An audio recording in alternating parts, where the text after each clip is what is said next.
Sara Brandt je izvršna podpredsednica Partnership for Newsguard iz Austina v Teksasu in nam bo predstavila prispevek z naslovom Fighting Misinformation with Nutrition Labels for News.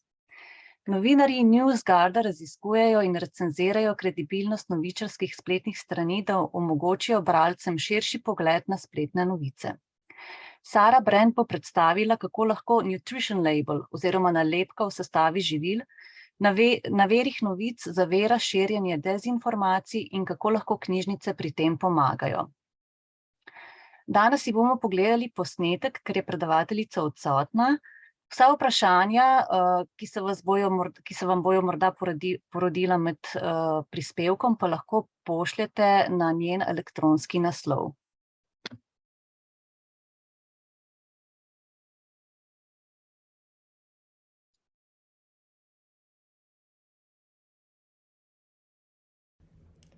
Hello, my name is Sarah Brandt. I'm with Newsguard. We are a company founded by journalists that aims to fight misinformation and help people develop media literacy skills. And today I'll be talking about how we at Newsguard fight misinformation by using and providing nutrition labels for news sources to help people understand how healthy their news diet may or may not be. So what we do at Newsguard is we use journalism to fight misinformation online. We provide credible, independent ratings and assessments of the credibility of thousands of news sources globally. Up to this point, we've actually rated more than 8,100 news and information websites, and all of the websites that we rate comprise at least 95% of total online engagement in the countries that we serve. Our ratings are conducted by journalists, and they're designed to be the opposite of an algorithm: transparent, accountable, and conducted by trained journalists. Now, before I go into more detail about our work, I'm going to start with a quiz. So on the screen in front of you, you can see I've provided screenshots of the home pages of two different websites, both of which appear to be local news sites serving the US city of Philadelphia. However, one of these websites is not a credible local news site. It's actually a site that is a partisan political operation masquerading as local news, while the other website is, in fact, a credible local news website. So I want you to take a moment and, looking just at the two screenshots provided here, based solely on what you can see on the screen, which of these two websites do you think might be the accurate, generally reliable local news website, and which one do you think might be the partisan operation masquerading as local news?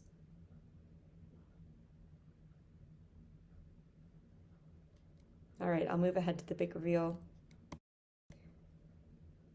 So the Philadelphia Tribune, the website on the right-hand side, is the credible local news website, while the Philly Leader is the unreliable news website.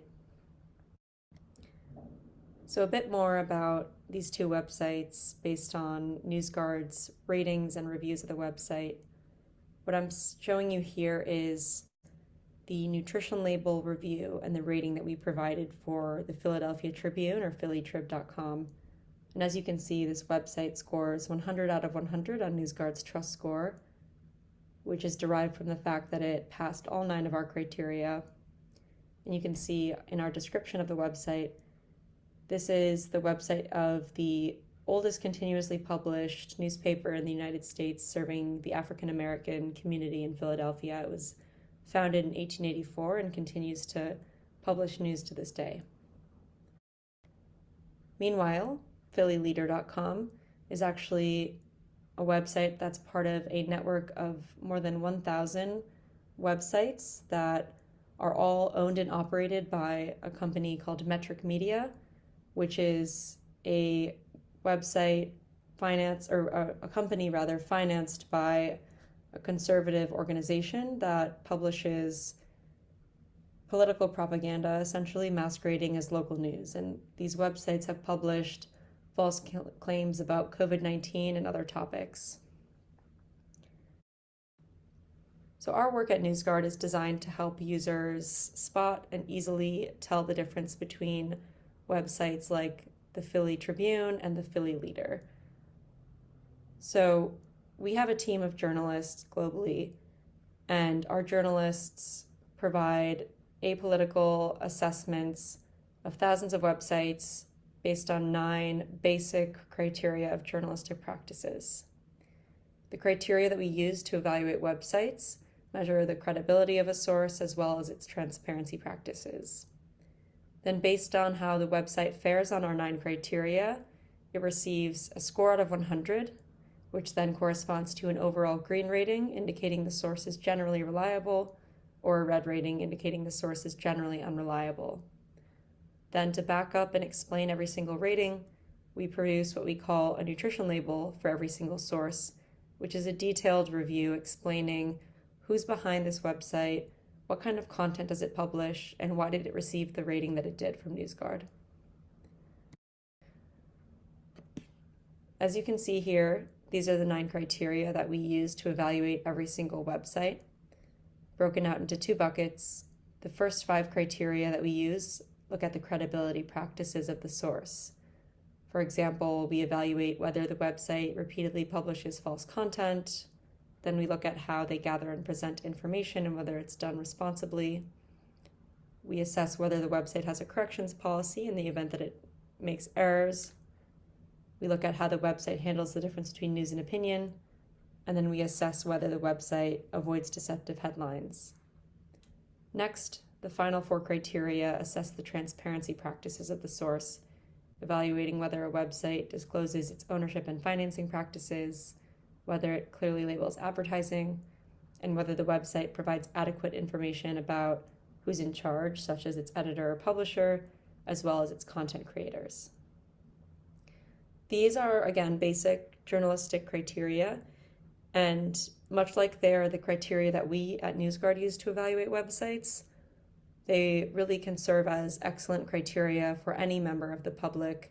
Anyone who's encountering news online can apply these criteria when trying to make their own assessments of the credibility of sources. One aspect of our work at Newsguard is that we produce and make available a browser extension which consumers can download to be able to actually see those ratings of news websites directly in their browser, directly in their search results on Google or Bing, as well as on their social media platforms on Facebook, Twitter, Reddit, and so on.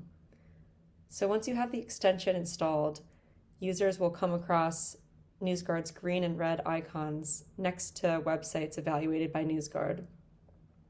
You can then hover over the icon to see a short description of the website and a breakdown of how it fared on the 9 criteria, and then you can click to read the full nutrition label review to gain a richer understanding of the source.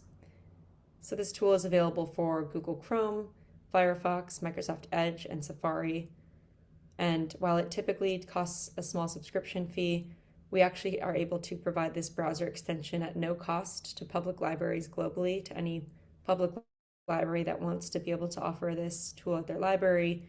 And that's thanks to sponsorship support from Microsoft, which has a Democracy Forward program through which they advocate for and support democratic initiatives globally. Here's another view of how the browser extension functions. You can see screenshots of how it works on Google, Facebook, and Twitter. On each of these platforms, once you have the tool installed, our red and green icons will integrate directly with your browser, making it really seamless for users to immediately be alerted to the general credibility of the sources that they're encountering online. And a bit more about the functionality. Again, once you see an icon, you can hover over it, you can click to read the full nutrition label, and you can dig deeper into that full written review. Now, what's the impact or the outcome of having access to a tool like this? So we've actually conducted some research, and some independent researchers have looked at what happens when a user has access to Newsguard's ratings, and they found that Newsguard's ratings and nutrition labels are quite helpful to users. We conducted research with Gallup, which was funded by the Knight Foundation, and they found that 91% of consumers found Newsguard's nutrition labels helpful. 90% of them generally agreed with the ratings because they were conducted by trained journalists, and 63% of users said they would be less likely to share news if it came from a red-rated site. So our work can be helpful to a range of use cases. Now I've described the use case of how an end user or consumer can use Newsguard's ratings to better understand the sources that they're encountering online, but our work expands beyond that to other avenues. One critical aspect of our work, which has been a key area of focus for us over the past year, is that we have been closely tracking disinformation about the war in Ukraine. We have been tracking and chronicling all of the websites that we've found to be publishing disinformation about the war, and we've been tracking all of the major myths that are emerging about the conflict. So up to this point, we are tracking 272 distinct websites that we've found to be publishing disinformation about the war, and we've chronicled dozens of websites. And this is actually available publicly on our website. If you go to newsguardtech.com, under the Reports tab, you can navigate to the Newsguard Russia-Ukraine Disinformation Tracker and stay abreast of some of the many myths that we've seen circulating about the conflict. Another byproduct of our work is that we're actually having a positive impact on the journalism industry writ large. And every time we evaluate a website, we actually engage with the editor or publisher of that website to get their comment on any criticism or failing we might include in our review.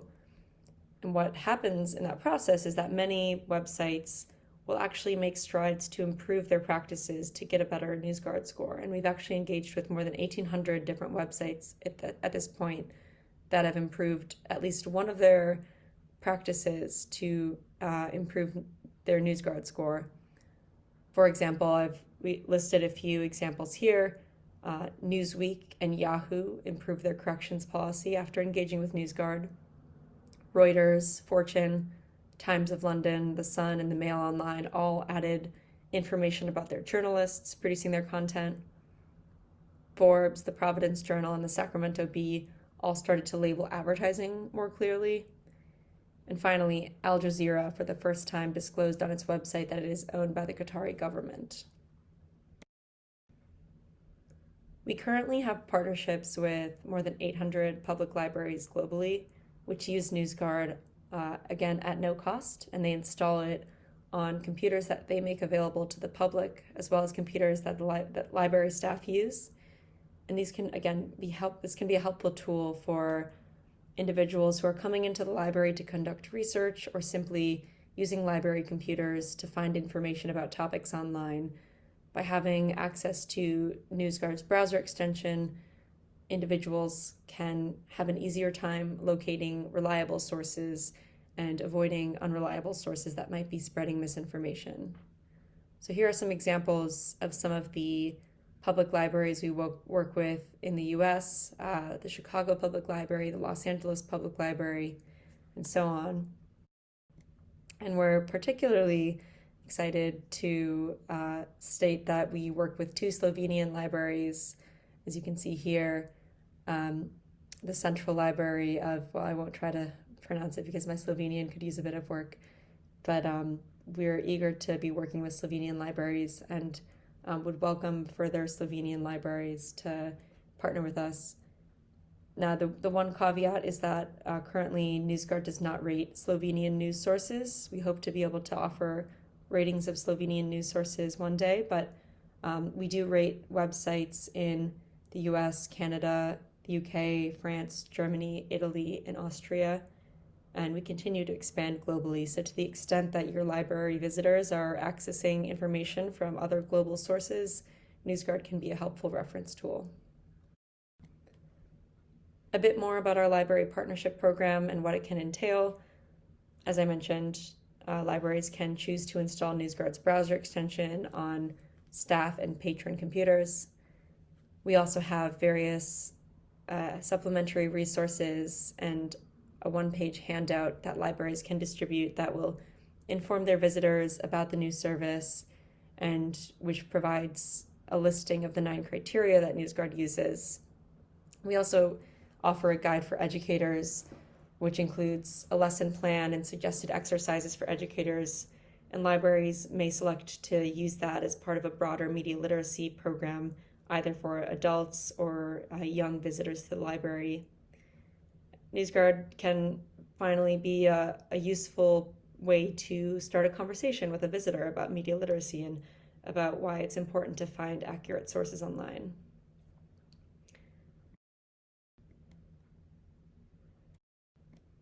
So with that, I'll stop it there, and really want to thank you for your time, and encourage you to check out our website, where we provide many other resources. I mentioned some of our supplementary resources for educators, but we also have a host of special reports that we issue in which we're tracking and reporting on the spread of different disinformation topics.